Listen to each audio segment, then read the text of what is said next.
deep in the dense forests of North America, where the trees stretch to the sky and sunlight barely pierces through the thick canopy, legends whispered of a strange creature. The local Native Americans called it Sasquatch, but among outsiders, it had another name, Bigfoot. Anthony, an experienced hiker, had heard these legends but never took them seriously.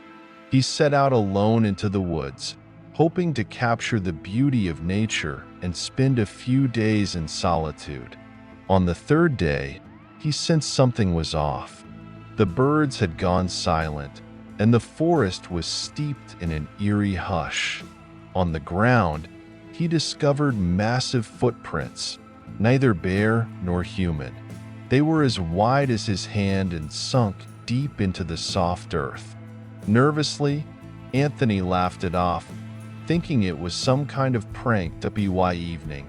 Sitting by his campfire, he heard strange sounds, like someone moving through the forest, snapping branches underfoot. Heavy footsteps drew closer, and Anthony froze, straining to listen. Suddenly, he saw an enormous shadow among the trees. It stood as tall as two men, with thick fur covering its entire body in red, glowing eyes shining in the dark. The creature stopped at the edge of the firelight, watching him intently. Anthony was paralyzed with fear. Slowly, with surprising grace for its massive size, Bigfoot took a step forward. Anthony instinctively grabbed his knife and stood up, trying to keep calm, though his heart raced wildly. The creature seemed to study him, appearing to pick up on his every movement. Suddenly, Bigfoot let out a low, menacing roar that shook the forest. Anthony bolted, not looking back, crashing through bushes and tripping over roots.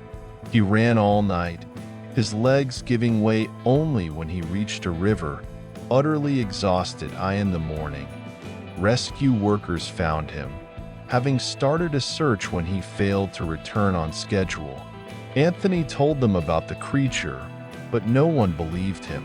Only an older ranger, after listening quietly, said softly, "You saw him. He chooses who gets to leave and who doesn't." From that day on, Anthony never went hiking alone again. But every night, he woke up from nightmares of red eyes gleaming in the dark and the sound of heavy footsteps approaching his tent.